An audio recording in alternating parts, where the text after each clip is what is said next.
प्यारे बच्चों नमस्कार, मैं नीरज शर्मा आपके अपने परिवार रोजगार विद अंकित में सभी का हार्दिक स्वागत करता हूं। दोस्तों आशा करता हूं कि आप बहुत अच्छे होंगे। सभी मेरे प्यारे साथियों को प्रणाम, नमस्ते, जय हिंद। बच्चों तो सब लोग कैसे हैं बेटा, एक बार बताएंगे। सब लोग अच्छे हैं, एकदम बढ़िया हैं सभी प्यारे बच्चे। चलो तो बच्चों पेपर हमारा अब चल ही रहा है ना। तो सब लोग देखो बात सुनिए बेटा, पेपर में सिर्फ क्वेश्चन एक दो बदले हुए, जो दो चार क्वेश्चन बदले हुए आ रहे हैं, 2 6 4 5, उनमें सिर्फ आपको थोड़ा सा दिमाग लगाना है, ठीक है। बिल्कुल घबराना नहीं है किसी भी प्रकार से, है ना। जो एक दो बार में शब्द को आप आराम से सेटिस्फाई होकर खूब अच्छे से उसका आंसर दे सकते हैं, बशर्ते आपको थोड़ी सी हिम्मत रखनी है, ठीक है मेरे प्यारे बच्चों। आइए बच्चा, तो पहला क्वेश्चन आया है बेटे प्यारे बच्चों, प्राधिकारी क्या होता है। प्राधिकारी के लिए एक सटीक अंग्रेजी शब्द है। ऑफिसर, अथॉरिटी, लॉर्ड या बेटा प्रोपराइटर। बोलो मेरे प्यारे बच्चे। हाँ, प्राधिकारी तो आप जानते हैं, ऑफिसर तो बेटा अधिकारी को कहते हैं, ठीक है। लेकिन उसके जो समकक्ष काम देखता है वो प्राधिकारी होता है। कहते हैं ना, तुम्हें अथॉरिटी देता हूं मैं, तुम इस चीज पर मोहर लगा सकते हो, है ना, अपनी तरफ से इस पर डिसीजन ले सकते हो। तो मेरे प्यारे बच्चों उसको बेटा क्या बोलते हैं, अथॉरिटी। लॉर्ड या भगवान नहीं कहते, प्रोपराइटर स्वामी नहीं बोलते। प्रोपराइटर का मतलब होता है बेटा स्वामी, ठीक है। ऑफिसर होता है मेरे बच्चों अधिकारी, अधिकारी, ठीक है दोस्त। ठीक है मेरे बच्चों, एक शब्द पूछा जाता है केस डायरी। केस डायरी क्या होती है। केस डायरी वो होती है बेटा जब कोई मुजरिम पकड़ा जाता है, उसके खिलाफ जो मतलब जुर्म किया हुआ सिद्ध हो जाता है, तो उसके खिलाफ जो चार्जशीट बनती है जिसमें उसके जुर्म दर्ज होते हैं, वो केस डायरी होती है, ठीक है दोस्त। हाँ चलेगा, आगे आता है मेरे बच्चे, ऑर्डर के लिए सटीक हिंदी शब्द क्या है। हाँ बेटा ये प्रशासनिक शब्द है, इनसे शब्दों से एक दो क्वेश्चन वो डाल रहे हैं, ठीक है दोस्त। हाँ, ऑर्डर के लिए सटीक हिंदी शब्द क्या है। ऑर्डर कहते हैं ना, मैं तुम्हें ऑर्डर देता हूं, तुम जाइए और इस काम को करके आइए, ठीक है। नॉर्मल बोल दिया जाता है, ऑर्डर दिया जाता है, किसी को भी देता है कोई आदमी, सीनियर जूनियर को देता है, तो इसको हम बेटा क्या बोलते हैं, आदेश। क्या बोलते हैं प्यारे बच्चों, आदेश कहते हैं। निर्देश नहीं होते वो, है ना। क्लियर मेरे बच्चे, क्या बोला जाता है उसे, आदेश कहा जाता है कि ऑर्डर दिया गया है, आदेश दिया गया है, तुम इस काम को करके लाइए। पृष्ठांकन, पृष्ठांकन क्या होता है पहले आप जानते हैं। पृष्ठांकन का मतलब क्या होता है। पृष्ठांकन बेटा एक वो शब्द है जब आप किसी को अपना चेक देते हैं, है ना, ठीक है मेरे बच्चों। जब चेक देते हैं तो उसके पीछे क्या लिखते हैं, उसके पीछे अपने सिग्नेचर हस्ताक्षर कर देते हैं, तो उसे पृष्ठांकन कहते हैं, ठीक है। हाँ ठीक है मेरे बच्चों, तो बेटा पृष्ठांकन का अंग्रेजी अनुवाद होगा, एक बार सब लोग बताइए, अमेंडमेंट। अमेंडमेंट तो मेरे प्यारे बच्चों किसी चीज में संशोधन करना होता है, किसी चीज में बदलाव करना। इसका मतलब क्या होता है मेरे प्यारे बच्चों, संशोधन, संशोधन। वेरिफिकेशन क्या होता है बेटा, वेरिफिकेशन जब आप भर्ती हो जाएंगे तो पुलिस द्वारा तुम्हारी वेरिफिकेशन की जाएगी, क्या आप वही व्यक्ति हैं जिन्होंने इस फॉर्म को फिल किया था, आपके खिलाफ कोई कार्रवाई, कोई आदेश या फिर कोई न्यायालय में कोई मुकदमा तो विचाराधीन नहीं है, ठीक है। तो मेरे प्यारे बच्चे इसको बोला जाता है मेरे प्यारे साथी सत्यापन। क्या बोलते हैं बेटा, सत्यापन। स्पाइसीमैन या एंडोरस्टेटमेंट, बताइए मेरे बच्चे आंसर क्या होगा दोस्तों, सभी मेरे प्यारे बच्चे बताइए। हाँ तो बेटा स्पाइसीमैन होता है, स्पाइसीमैन जानते हैं, किसी का प्रतिरूप, मतलब उसका दूसरा रूप। कहते हैं ना, जैसे मान लीजिए कोई किताब आती है, किताब पर नीचे लिखा होता है ये स्पाइसीमैन कॉपी है, मतलब उसका प्रतिरूप है, ये ओरिजिनल नहीं है लेकिन ओरिजिनल जैसी है, इसके जैसी ही आएगी, ठीक है। तो मेरे बच्चे इसे बोला जाता है मेरे प्यारे साथी प्रतिरूप, और बेटा पृष्ठांकन को कहते हैं एंडोर्समेंट, ठीक है। ऑप्शन नंबर डी वाला आपका बिल्कुल सटीक सच्चा अच्छा आंसर होता है, ठीक है मेरे प्यारे बच्चों। हाँ चलिएगा अगला क्वेश्चन। अगला क्वेश्चन आता है एफिडेविट। एफिडेविट का हिंदी अनुवाद होगा शपथ पत्र, प्रस्ताव, समायोजन या विवरण। बोलो मेरे प्यारे साथी, सोचकर आंसर दीजिए बहुत अच्छे से। एफिडेविट क्या होता है बेटा? हाँ, ठीक है। प्रस्ताव किसे बोलते हैं मेरे बच्चे? प्रस्ताव एक प्रकार का प्रपोजल होता है, कहते हैं ना प्रपोजल, प्रपोजल, है ना। और बेटा इसको, इसके समानार्थी शब्द में हम क्या बोल देते हैं? रेशुलेशन भी बोल देते हैं, रेशुलेशन।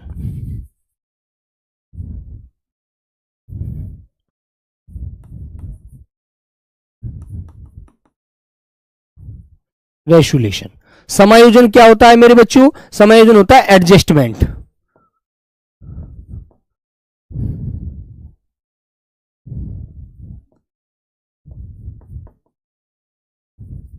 एडजस्टमेंट, ठीक है मेरे बच्चों। विवरण, विवरण होता है बेटा डिस्क्रिप्शन।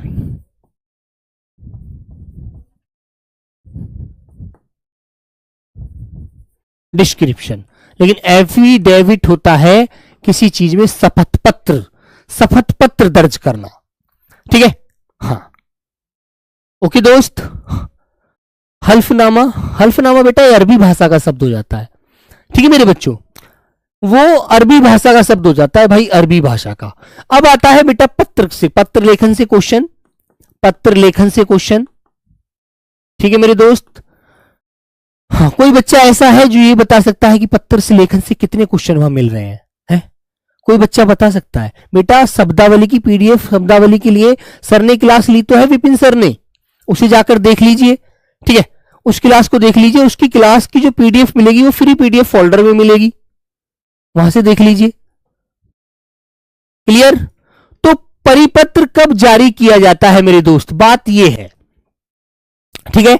एक बात सुनिए, परिपत्र होता तो सरकारी लेटर है, लेकिन परिपत्र किसे कहते हैं? परिपत्र कब दिया जाता है? संबंध या अधीनस्थ कार्यालयों के साथ पत्राचार के समय, बैठक में लिए गए महत्वपूर्ण निर्णयों को कार्यान्वित करने के उद्देश्य से, किसी अधिकारी की लिखित शिकायत प्राप्त होने पर, पुराने भेजे गए पत्र के अनुपालन के लिए पुनः निर्देश देते समय, ठीक है। तो मेरे प्यारे बच्चों, जो हमारा परिपत्र होता है बेटा, ये किसी संबंध, मान लीजिए आप और मैं एक समकक्ष अधिकारी हैं, ठीक है, तो अपने अधीनस्थ कार्यालयों के साथ पत्राचार के समय इसको भेजा जाता है ना। तो मेरे बच्चे बैठक के लिए गए समय नहीं, किसी अधिकारी को लिखित शिकायत प्राप्त करने पर नहीं, पुराने भेजे गए पत्र के अनुपालन के लिए नहीं, ये बेटा ऑप्शन नंबर ए होता है। संबंध या अधीनस्थ, मतलब संबंध या अधीनस्थ जो समान अधिकारी होते हैं उनके कार्यालयों के साथ पत्राचार आपस में मतलब निर्णय लेने के समय किया जाता है, इसका डिसीजन ए वाला ऑप्शन, ठीक है मेरे बच्चों। इसको ऑप्शन ए को हम लॉक करेंगे। इसे बेटा क्या बोलते हैं? शेरिक्यूलर बोलते हैं इसे, शेरिक्यूलर, ठीक है दोस्तों। ऑप्शन नंबर ए वाला लॉक करेंगे, पत्र, परिपत्र। और इस पत्राचार को, एक एक बात को मैं अच्छे से एक क्लास लगाकर आज या कल में ही क्लियर करूंगा, समझा दूंगा, टेंशन मत लेना। पत्राचार की बेटा मैराथन क्लास अलग से 1-1.5 घंटे की, मैराथन का 1-1.5 घंटे की क्लास होगी, उसमें बिल्कुल बेसिक चीजें साबे आपको बता दूंगा, समझा दूंगा। आज उसके लिए अलग से क्लास लगा देता हूं, हो सकता है शाम को ही लगा दूं, ठीक है। आपको बेसिक बेसिक चीजें सारी बता दूंगा ताकि आप दिक्कत ना समझे। चलो, ये कह रहा है बेटा कक्षा 10 के छात्र ने अपना अनुपस्थिति, मतलब वो उपस्थित नहीं हो पाया, अनुपस्थिति दंड माफ करने के लिए प्रधानाध्यापक को पत्र लिखा, उसका यह पत्र किस वर्ग में आएगा? निमंत्रण पत्र होगा बेटा, क्या निमंत्रण पत्र होगा? इनविटेशन होगा? नहीं।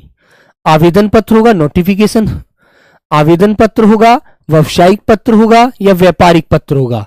तो मेरे बच्चे ये होता है आवेदन पत्र, क्योंकि उसे जो दंड दिया जा रहा है, दंड उसके लिए जो बोला गया है उसको वो माफ कराना चाहता है, तो उसको आवेदन पत्र के रूप में प्रधानाध्यापक को पत्र लिखना होगा।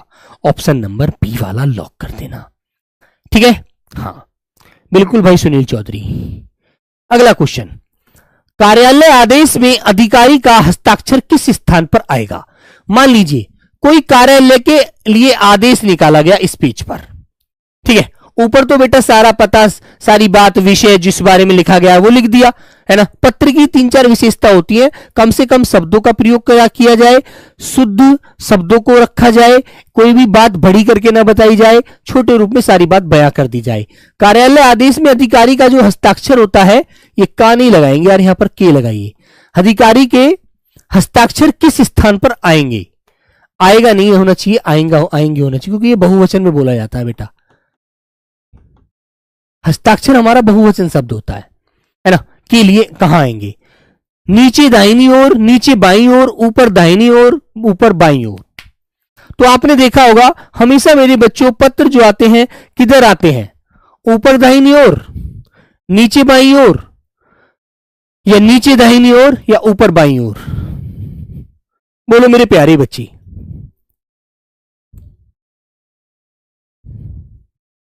बोलो बेटा। तो मेरे प्यारे बच्चे ऑप्शन नंबर ए हमारा लॉक होता है। तुम जानते हो यहां पर जैसे वो अधिकारी अपने सिग्नेचर करता है, यहां पर अपने दिनांक डालकर नीचे करता है दाहिनी ओर, ठीक है। तो ए आंसर आपका मेरे प्यारे बच्चों लॉक हो जाएगा, ए आंसर, ठीक है भाई, वेरी गुड, याद रखना। अगला क्वेश्चन, यहां पर नीचे दिनांक सारे होते हैं। अशुद्ध वर्तनी वाला शब्द बताइए बेटा कौन सा है। अशुद्ध वर्तनी वाला शब्द, उंगली, बांस, पंचवा, दांत। बोलो भाई, सब लोग आंसर करिए एक बार अच्छे से। तो मेरे प्यारे बच्चे देखो, उंगली सही है, बांस सही है, दांत सही है। पांचवा ऑप्शन नंबर सी, क्योंकि आपको पता है जहां पर मेरे बच्चे दीर्घ स्वर होता है ना, पांचवा, वहां पर हम चंद्र बिंदु लगाते हैं। अब तुम कहोगे भैया यहां तो लघु स्वर है, लेकिन बेटा इसकी जो आवाज है ना चंद्र बिंदु की, नाक प्लस मुंह, नाक प्लस मुंह दोनों से आती है, इसीलिए ये आवाज अनुनासिक कहलाती है, इसीलिए ये आवाज अनुनासिक कहलाती है। लेकिन जो लघु स्वर होता है, लघु स्वर पर केवल मेरे प्यारे बच्चे एक अनुस्वार लगता है, याद रखना इस बात को। अगला क्वेश्चन मेरे प्यारे बच्चे, सब बच्चे बताएंगे अगला क्वेश्चन का आंसर, दीजिए भाई आंसर। ये कहता है नीचे दिए गए शब्दों में किसकी वर्तनी शुद्ध है। हाँ, किसकी वर्तनी शुद्ध है मेरे बच्चे। बेटा पत्र लेखन, इसके लिए बड़ी सी कमेंट कर रहे हो बेटा, इसको मुझे रोकना पड़ेगा थोड़ा, है ना। ऑफलाइन में बेटा बता सकते हैं, ऑफलाइन में तो पढ़ पाऊंगा, इसे ऑनलाइन में एकदम नहीं पढ़ सकता।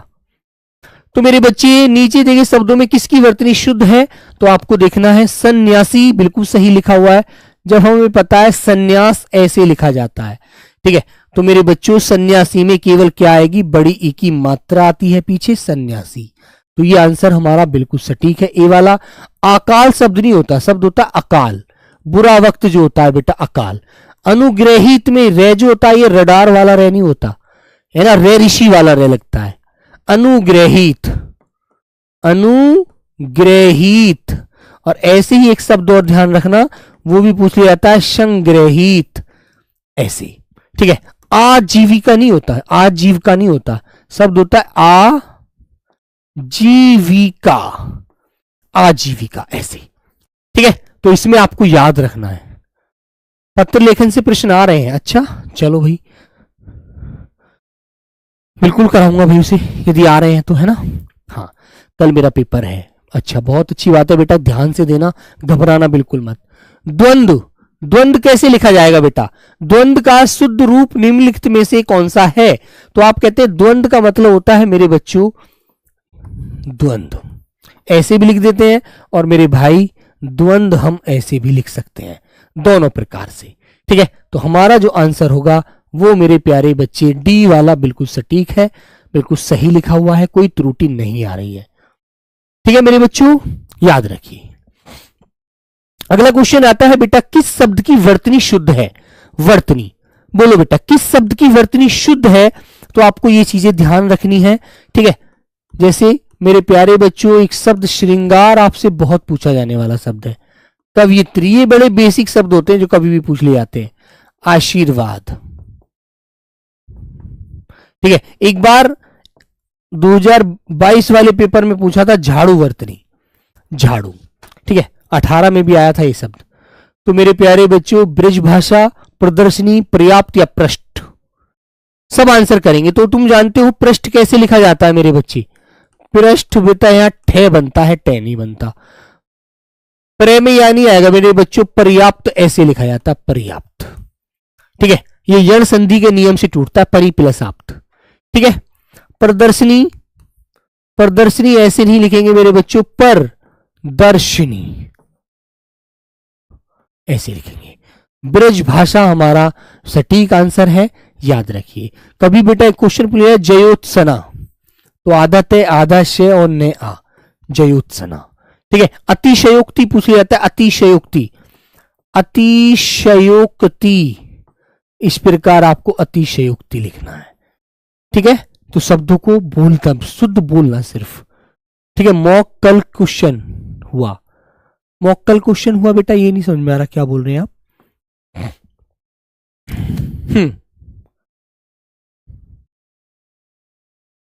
बोलो बच्चों।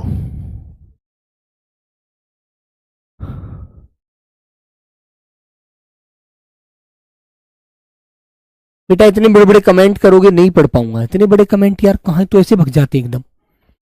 आगे, निम्नलिखित प्रश्न में 4 विकल्पों में से उस विकल्प का सही विकल्प का चयन करें जो शुद्ध वाक्य का सबसे अच्छा विकल्प है। बोलो बच्चों। एक कविताओं की पुस्तक मुझे दीजिए, क्या बेटा एक कविताओं की, आप यहां बहुवचन बोल रहे हैं, यहां पर एक कह रहे हैं, गलत। एक कविता की एक पुस्तक मुझे दीजिए, क्या बेटा एक कविता से एक पुस्तक बन सकती है? कभी नहीं बन सकती। कविताओं की एक पुस्तक मुझे दीजिए, ये बात सही है, पुस्तक की संख्या 1 बता रहा है ये। ऑप्शन सी वाला सही है भाई, कविता की एक पुस्तक मुझे दे दो। कविता की बेटा एक कविता, ये कविता एक वचन में बोला जा रहा है, क्या एक कविता की पुस्तक से मुझे दे दो? नहीं, सही बोला जा,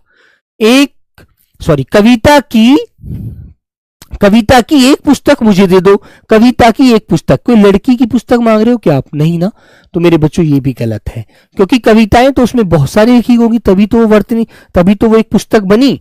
एक कविता से पुस्तक थोड़ी बन जाएगी यार। आगे क्वेश्चन, एक वाक्य शुद्ध है, भारतवर्ष के अतीत में कई निर्दयी शासक हुए हैं। बेटा शासक को निर्दयी वर्तनी नहीं बोलते, यहां पर आपको निर्दय बोलना चाहिए। निर्दय शासक हुए हैं जिनके अंदर दया का भाव ना हो। ठीक है, क्वेश्चन नहीं हुआ कल एमसीक्यू, अच्छा मॉक में, अच्छा हाँ बेटा हो सकता है आप संडे में ना हुआ हो तो। एकत्रित भीड़ जय जयकार कर रही थी। अरे भैया भीड़ ही वो होती है जो एकत्रित होती है, आप ऐसे भी तो बोल सकते हैं भीड़ जय जयकार कर रही थी, भीड़ वही तो है जो एकत्रित हुई है। आप एकत्रित बोल करके क्वेश्चन को खराब कर रहे हो अपने को। गांधी जी चरखा चलाते थे, बिल्कुल सही बात है भाई, चलाते थे। एक एक करके प्रत्येक छात्र कक्षा से निकल गए। अरे भैया ये तो गलत बोल रहा है, प्रत्येक छात्र कक्षा से निकल गया तो ऐसे बोलो, पर ऐसे बोलने में शुद्ध नहीं लगेगा। हम बोलेंगे एक एक करके छात्र कक्षा से निकल गए, तो ये प्रत्येक जो शब्द है ना भाई, ये यहां पर गलत बोला जा रहा है। अब आप बोलकर देख सकते हैं एक एक करके छात्र कक्षा से निकल गए, तो ये बात सही है। यहां पर प्रत्येक का प्रयोग बिल्कुल बेकार गलत किया है इन्होंने। ठीक है, तो यही चीज आपको यहां भी ध्यान देनी है। यहां पर इसने भीड़ से पहले एकत्रित बिल्कुल गलत लगाया है। ठीक है, और यहां पर इसने वर्तनी संबंधी त्रुटि की है। तो मेरे दोस्त ऑप्शन नंबर सी वाला सटीक होता है, ये चीज ध्यान दीजिए। ठीक है मेरे भाई, वेरी गुड। हाँ, अगला क्वेश्चन आता है मेरे बच्चे, निम्नलिखित में से शुद्ध वाक्य है, छात्रों ने प्रधानमंत्री को अभिनंदन पत्र प्रदान किया। छात्रों ने प्रधानमंत्री को अभिनंदन पत्र प्रदान किया। भाई ये प्रदान शब्द गलत है यहां पर। छात्रों ने प्रधानमंत्री को अभिनंदन पत्र अर्पित किया। आप ऐसे बोलते तो आपका आंसर बिल्कुल सटीक लगता है, तो गलत बोला है। श्री कृष्ण के अनेकों नहीं होता बेटा, अनेक नाम होता है। ये वर्तनी गलत है, हमेशा मैंने आपको बताया है, अनेक नाम है। साहित्य और जीवन का घोर नहीं मेरे बच्चे, ये घनिष्ठ एसएससी जीडी का आया हुआ क्वेश्चन है ना। श्री कृष्ण के अनेक नाम है, डी आंसर बिल्कुल सटीक वाला है। डी आंसर सबसे सटीक है, बाकी सभी अयोग्य गलत आंसर घोषित होते हैं। अगला क्वेश्चन, वाक्य शुद्ध करो। मोहन और गीता गा रही है, केवल गीता ही गा रही है, मोहन नहीं गा रहा। फिर मोहन फिर और क्यों लगाया, फिर इनको जोड़ा क्यों, संबंध क्यों बना रहे हैं इनमें। गीता और मोहन गा रहा है, केवल मोहन ही गा रहा है, गीता क्या बेटा ढोल बजा रही है ना। मोहन और गीता गा रहे हैं, मोहन और गीता गा रही हैं, गलत। सी वाला आंसर पढ़कर देखो, मोहन और गीता गा रहे हैं, क्योंकि दोनों हैं वो लोग साथ, तब गा रहे हैं। अकेला ना तो गीता गा रही है ना अकेला मोहन गा रहा है, ठीक है। तो जब दोनों गाते हैं तो मेरे प्यारे बच्चों आपका ऑप्शन बिल्कुल सी वाला सटीक हो जाएगा, दोनों को सहयोग से गाया जा रहा है, ठीक है बेटा। क्वेश्चन टफ नहीं आ रहे हैं, सिर्फ और सिर्फ आंसर हमें देखने में दिक्कत हो रही है ना, याद रखना। चलिए मॉक टेस्ट की बेटा वो शब्दावली की पीडीएफ में देखूंगा, चेक करा के फिर आपके इसमें ऐप में डलवा देता हूं, ठीक है, ये टेलीग्राम में, नहीं तो RW फ्री पीडीएफ फोल्डर में पड़ी भी होगी। तो मेरे बच्चों ये गद्यांश से पहले हम इसके क्वेश्चन जानेंगे। क्षितिज किसे कहते हैं? नहीं पता। यदि किसी और छोर नहीं है, यदि किसी का और छोर नहीं है तो क्या होगा? नहीं पता भाई अभी तो। बर्नार्ड शॉ ने जीवन की उपमा किससे दी है? किससे दी है मेरे प्यारे बच्चों? अगला फिर क्वेश्चन है, हम बहुत बड़ा अन्याय कर रहे होते हैं यदि, क्या कर रहे होते हैं भैया? अगला क्वेश्चन मेरे प्यारे बच्चे, प्रकृति और खुला आसमान बता रहे हैं कि सबको डॉट डॉट डॉट क्या करना है? अभी कुछ नहीं पता, पढ़कर आंसर दे पाएंगे, हमें नहीं पता अभी बच्चों। आइए मेरे प्यारे बच्चे बहुत ध्यान से पढ़ना, क्षितिज क्या है और हम क्या पढ़ने जा रहे हैं। सारा संसार नीले गगन के तले अनंत काल से रहता आया है, हम थोड़ी दूरी पर ही देखते हैं क्षितिज तक जहां धरती और आसमान मिलते दिखाई देते हैं। तो क्षितिज का मतलब क्या हो गया बेटा? यहां से आंसर मिल गया, जहां पर धरती आसमान मिलते दिखाई देते हैं। जब हम वहां पहुंचते हैं तो एक यह नजारा आगे खिसकता चला जाता है और इस नजारे का कोई और छोर हमें नहीं दिखाई देता। ठीक इसी तरह हमारा जीवन भी है। जिंदगी की न जाने कितनी उपमाएं दी जा चुकी हैं, लेकिन कोई भी उपमा पूर्ण नहीं मानी गई है, क्योंकि जिंदगी के इतने पक्ष हैं कि कोई भी उपमा उस पर पूरी तरह फिट नहीं बैठती। बर्नार्ड शॉ जीवन को एक खुली किताब, कैसी बेटा? खुली किताब मानते थे, और यह भी मानते थे कि सभी जीवों को समान रूप से, ठीक है, समान रूप से जीने का हक है। वह चाहते थे कि इंसान अपने स्वार्थ में अंधा होकर किसी दूसरे जीव के जीने का हक न मारे। यदि इंसान ऐसा करता है तो यह बहुत बड़ा अन्याय है। हमारे विचार स्वाभाविक रूप से एक दूसरे से मेल नहीं खाते हैं, लेकिन इसका मतलब यह नहीं होता कि हम दूसरों को उसके जीने का हक से वंचित कर दें। यह खुला आसमान, यह प्रकृति और यह पूरा भूमंडल हमें दरअसल यही बता रहा है कि हाथी से लेकर चींटी तक सभी को समान रूप से जीवन बिताने का हक है। जिस तरह खुले आसमान के नीचे हर प्राणी बिना किसी डर के जीने सांस लेने का अधिकारी है, उसी तरह से मानव मात्र का स्वभाव भी होना चाहिए कि वह अपने जीने के साथ दूसरों से उनके जीने का हक न छीने। यह आसमान हमें जिस तरह से भय से छुटकारा दिलाता है, उसी तरह हमें भी मानव जाति से इतर जीवों को डर से छुटकारा दिलाकर उन्हें जीने के लिए पूरा अवसर देना चाहिए, ठीक है, किसी के साथ गलत नहीं करना चाहिए। दूसरों के जीने के हक को छीनने से बड़ा अपराध पाप कुछ भी नहीं है। बिल्कुल सच्ची बात है बेटा। चलिए मेरे प्यारे बच्चों, पहला क्वेश्चन, क्षितिज किसे कहते हैं?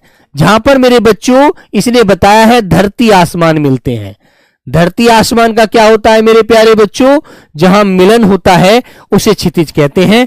जहां धरती और आकाश पास पास होते हैं, जहां धरती आकाश दिखाई पड़ती है, गलत। जहां से धरती और आकाश दिखाई पड़ते हैं, गलत, ठीक है।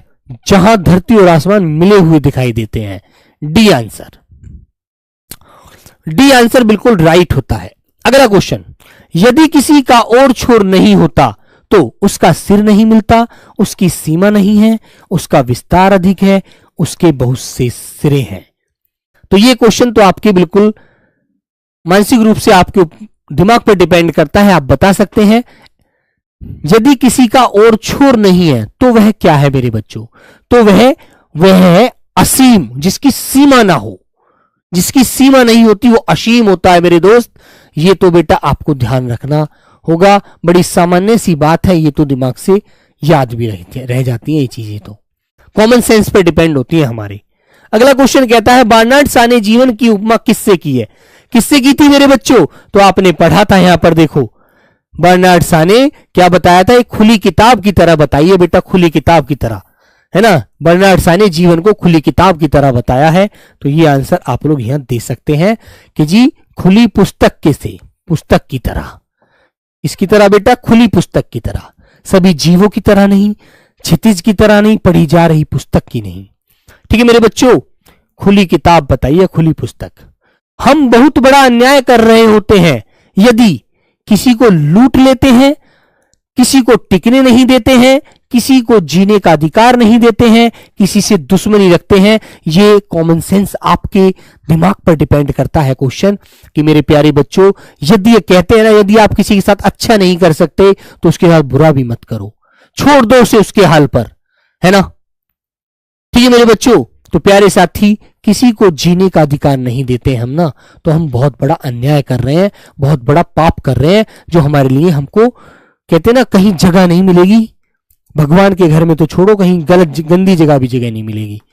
प्रकृति और खुला आसमान बता रहे हैं कि सबको मनमर्जी का हक है, प्रकृति से प्रेम करना चाहिए, जीने का हक है, निडर बनकर बने रहना चाहिए। क्या बेटा, प्रकृति और खुला आसमान बता रहे हैं कि सबको जीने का हक है, सब एक अच्छा जीवन जी सकते हैं, किसी पर कोई दुराचार मत करो, कोई अत्याचार मत करो, हर व्यक्ति को आजाद रहने दो, उसको अपना जीवन जीने दो। ठीक है, तो मेरे बच्चे, प्रकृति से प्रेम करना, नहीं सॉरी, ऑप्शन नंबर सी, जीवन जीने का हक। ये थी बेटा आज आपकी 20 क्वेश्चनों की चर्चा। ठीक है, हाँ, तो मेरे प्यारे बच्चे, अब बताइए बेटा, आपकी कोई बात थी, आप लंबी लंबी कमेंट कर रहे थे। शब्दावली की जो पीडीएफ है ना, वो RW फ्री पीडीएफ फोल्डर बना हुआ है, उस पर आप जाएंगे तो वहां क्लिक करेंगे, SSC GD डालेंगे, SSC GD में जब देखेंगे तो वहां पर मेरे प्यारे बच्चों अंग्रेजी या शब्दावली के नाम से वहां पर वो पीडीएफ होगी। लगभग 70-75-100 से ज्यादा शब्द है वो, उनको एक बार आप पढ़ेंगे तो आपको वहां मिलेगी। ठीक है, हाँ, ओके। और दोस्तों देखो, पेपर इतना भी हार्ड नहीं आ रहा है, पेपर में सिर्फ और सिर्फ चीजें क्या है, वो थोड़ी भिन्न हो गई है ना, क्योंकि आयोग ने उन चीजों को बदल दिया है झटका देने के लिए कि एक चीज को थोड़ा सा बिगाड़ दो, बच्चे का मानसिक रूप से बैलेंस खराब हो जाएगा, और वो जो सही ट्रैक पर जा रहा है, सही दिशा में जा रहा है, उसका ट्रैक बदल जाएगा, उसकी दिशा बिगड़ जाएगी, और फिर ऑटोमेटिक है मेरिट नीचे जाएगी। वो भी दिमाग लगा चुके हैं। ठीक है, इतना सा अंतर है, अन्यथा पेपर में ऐसा नहीं है कि आप नहीं कर सकते। ऐसे शब्द जो आपके डेली प्रयोग में आते हैं, जिन्हें आप डेली रोजमर्रा के जीवन में बोलचाल में लेते हैं, वैसे शब्द है वो। ठीक है, हाँ, संडे का मॉक टेस्ट नहीं हुआ था, अच्छा ये बात बेटा मैं मॉक टेस्ट में जाकर पूछ पाऊंगा, है ना, ऑफिस में जाकर के, तो ऐसे तो मुझे नहीं पता। ठीक है मेरे भाई, हाँ, और थोड़ा सा देखो, मेहनत से अपने आप को संभाले रखो, हिम्मत रखते हुए, सब चीज अच्छी होगी, सब चीज ठीक होगी दोस्त। ठीक है ना, हाँ, पत्राचार की क्लास बेटा, पत्राचार से चलो मैं क्लास लगा दूंगा, टेंशन मत लीजिए आप, है ना। ठीक है दोस्त, ओके, बाय बाय, अपना ख्याल रखिएगा, पढ़ते रहिएगा, लेकिन घबराना बिल्कुल नहीं है। पेपर में ये नहीं सोचना कि मैं नहीं जानता, अरे तुम नहीं जानते तो कोई भी नहीं जानता, है ना। सबके सामने तो पहली बार नया है, ऐसा थोड़ी आप ही के सामने है, आप ही फिर क्यों परेशान होते हैं बताओ। आप ही को नहीं सोचना है ऐसा कुछ भी, सबके लिए वो चीजें हैं, चाहे कोई भी बच्चा है, वो सबके सामने पहली बार ही आया है, ऐसा इससे पहले कभी नहीं आया था मेरे भाई। ठीक है, हाँ, ओके बच्चों, तो चलो मेरे प्यारे बच्चे, सभी को मेरा प्रणाम, नमस्ते, जय हिंद।